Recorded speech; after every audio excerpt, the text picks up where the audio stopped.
మహారాష్ట్రలో పోలింగ్ జరుగుతోంది. పార్టీ నేతలు ప్రముఖులు పోలింగ్ కేంద్రాలకు తరలివచ్చి ఓటు హక్కు వినియోగించుకుంటున్నారు.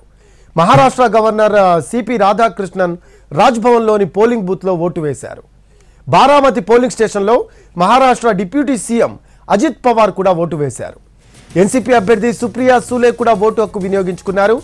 అలాగే షైనా కుటుంబ సభ్యులతో కలిసి ఓటు వేశారు. బాలీవుడ్ నటులు అక్షయ్ కుమార్, రాజ్ కుమార్ రావు, దర్శకుడు కబీర్ ఖాన్ కూడా ఓటు హక్కు వినియోగించుకున్నారు. ఆర్బీఐ గవర్నర్ కూడా ఓటు వేశారు. నాగ్పూర్ పోలింగ్ బూత్లో RSS chief Mohan Bhagwat vote హక్కు వినియోగించుకున్నారు. ముంబైలోని పోలింగ్ స్టేషన్లో సచిన్ టెండూల్కర్, ఆయన భార్య అంజలి, కుమార్తె సారా ఓటు వేశారు. బారామతి ప్రజలపై తనకు నమ్మకం ఉందని, తనను ఆశీర్వదిస్తారని అన్నారు డిప్యూటీ సీఎం అజిత్ పవార్. మహారాష్ట్ర ఓటర్లందరూ ప్రజాస్వామ్య పండుగలో పాల్గొనాలని ప్రధాని మోడీ ట్వీట్ చేశారు.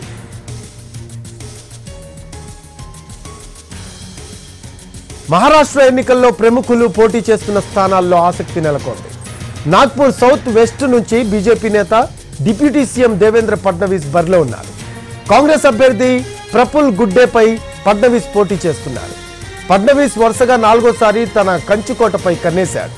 అదే సమయంలో బారామతిలో పవార్ వర్సెస్ పవార్ మధ్య గొడవ జరిగింది. ఇక్కడ అజిత్ పవార్ను శరద్ పవార్ మనవడు యుగేంద్ర పవార్ ఢీకొడుతున్నారు. వాండ్రే తూర్పు సీటు కూడా మరింత ఆసక్తికరంగా మారింది. ఇక్కడ జీషన్ సిద్దికి, వరుణ్ సర్దేశాయ్ పోటీ పడుతున్నారు. వరుణ్ సర్దేశాయ్ ఉద్ధవ్ ఠాక్రే మేనల్లుడు. వర్లీ కూడా హై ప్రొఫైల్ సీట్లలో ఒకటి. ఇక్కడి నుంచి షిండే సేనకు చెందిన మిలింద్ దేవరా, శివసేన యూబీటీ ఆదిత్య ఠాక్రే, ఎంఎన్ఎస్ నాయకుడు సందీప్ దేశ్ పాండ్యా మధ్య పోటీ నెలకొంది. ఇక 150కి పైగా నియోజకవర్గాల్లో రెబల్ అభ్యర్థులు బరిలో ఉన్నారు.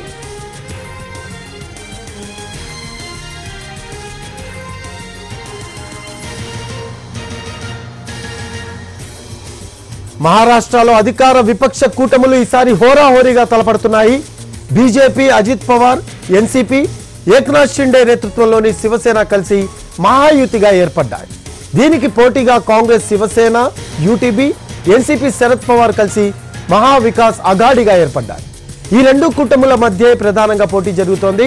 మహాయుతిలో భాగమైన బీజేపీ 149 స్థానాల్లో అభ్యర్థులను నిలిపింది. ఏక్నాథ్ షిండే నేతృత్వంలోని శివసేన 81 మందిని బరిలోకి దింపింది. అజిత్ పవార్ ఆధ్వర్యంలోని ఎన్సీపీ 59 మంది అభ్యర్థులను పోటీకి నిలబెట్టింది. విపక్ష కూటమి మహావికాస్ అఘాడిలో కాంగ్రెస్ 101 మంది అభ్యర్థులను రేసులో నిలిపింది. శివసేన యూబీటీ 95 మందిని, ఎన్సీపీ శరద్ పవార్ పార్టీ 86 మందిని పోటీకి దించింది. సీట్ల సర్దుబాటులో ఏకాభిప్రాయం కుదరని కొన్ని స్థానాల్లో కూటమి పక్షాలు ఫ్రెండ్లీ కంటెస్ట్ చేస్తున్నాయి. బీఎస్పీ 237 మంది అభ్యర్థులను నిలపగా ఎంఐఎం కూడా 17 చోట్ల అభ్యర్థులను పోటీకి దింపింది. ఈ నెల 23న అభ్యర్థుల భవితవ్యం తేలిపోనుంది.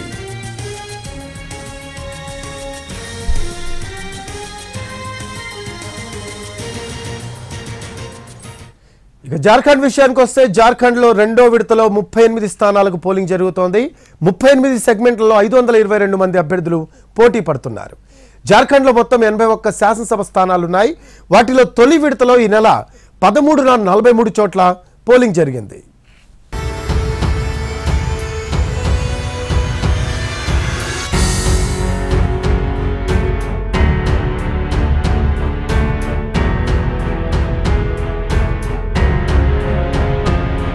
జార్ఖండ్లో జేఎంఎం, కాంగ్రెస్, ఆర్జేడీ, సిపిఐ కలిసి మహాగఠబంధన్గా పోటీ చేస్తుండగా BJP, all Jharkhand student union, JDU, Lok Janshakti, Ram Vilas party కలిసి ఎన్డీఏ కూటమిగా బరిలోకి దిగారు.